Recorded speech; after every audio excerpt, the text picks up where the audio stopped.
I was lucky. I fought to get picked. There were a lot of people that wanted to go. One of my closest friends, Adam Horowitz, turns to me and he goes, "Jim, we're going." Very exciting, you know, we were full of energy, ready to go.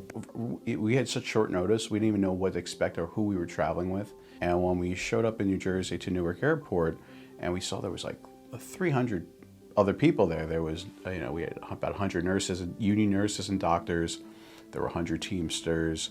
Then there was a mix of building tradespeople, and everybody was there. It was absolutely amazing. They had a whole chartered plane just to take us. United Airlines donated a plane to take us down there, and the plane was going to bring back people who were escaping the island because of the conditions.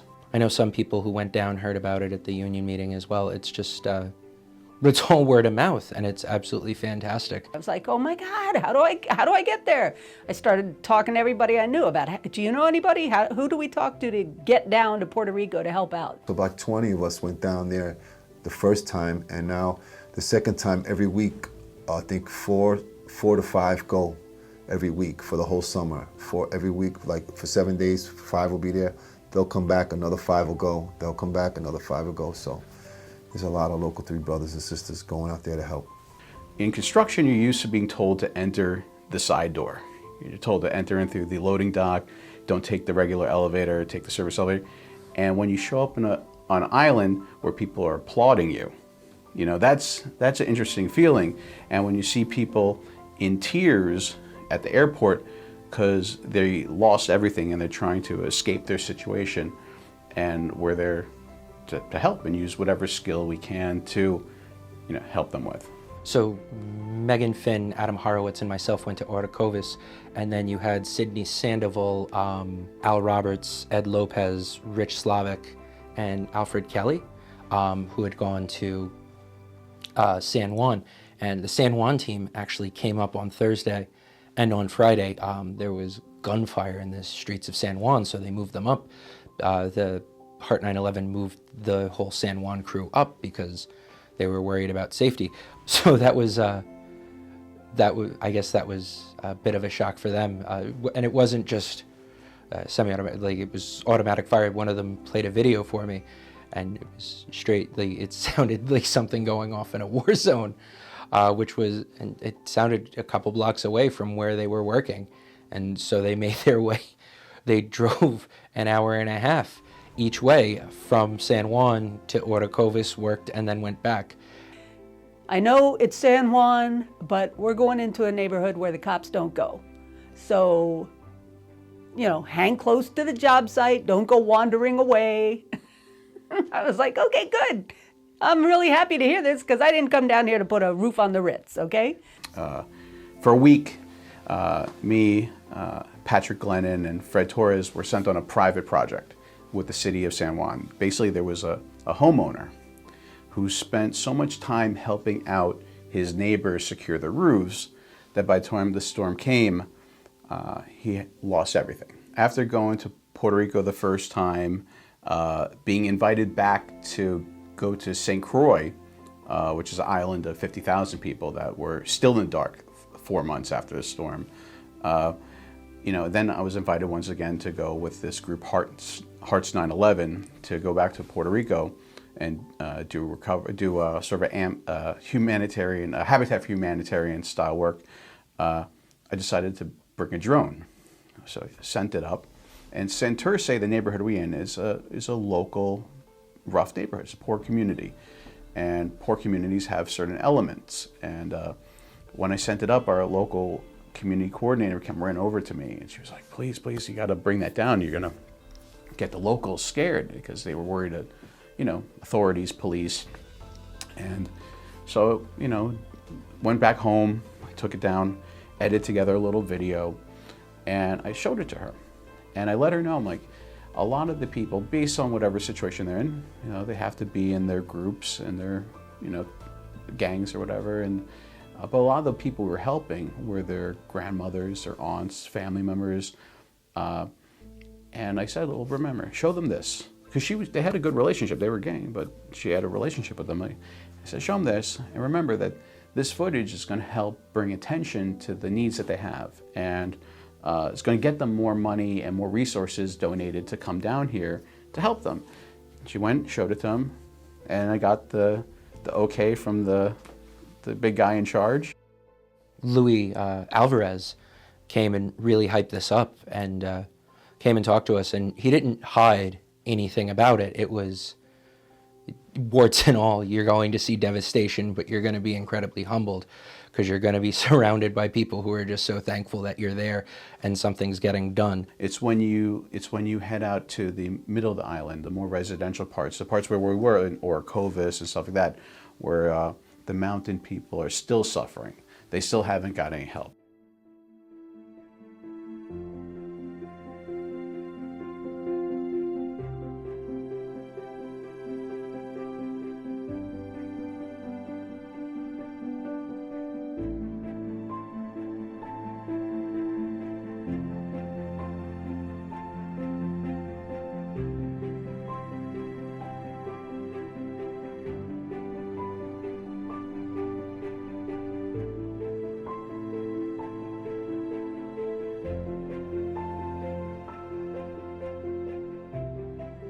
I didn't go into it expecting anything other than to have to work really hard to put somebody's house back together in whatever way I could. Strictly roofing. They don't have permit, they don't have insurance or a license as far as electrical work goes. We did everything. We were carpenters, electricians, plumbers, garbage men, engineers, whatever we could do, we did.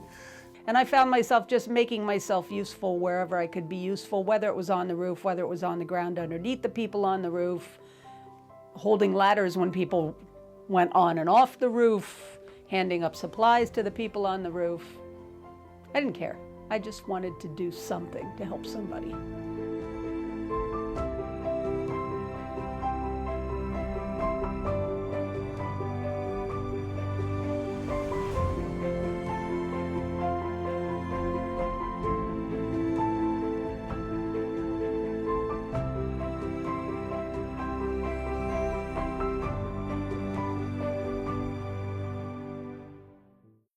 I saw a lady, and then the next day she was dead, because she was diabetic, and there was no electricity, so to keep her medicine cold, the old man had to walk a mile in the sun, a little bit more than a mile, because we clocked it, every day down to the village. Well, not a village, it was a town, but like where they meet in the square.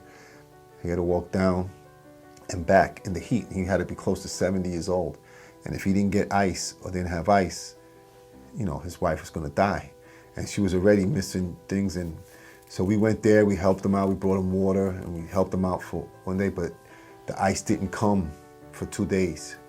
And so she got really, really sick, and I think she passed away. There are moments that get you. They don't seem worn down by what they're going through, the experience. They're smiling, they're happy to see you.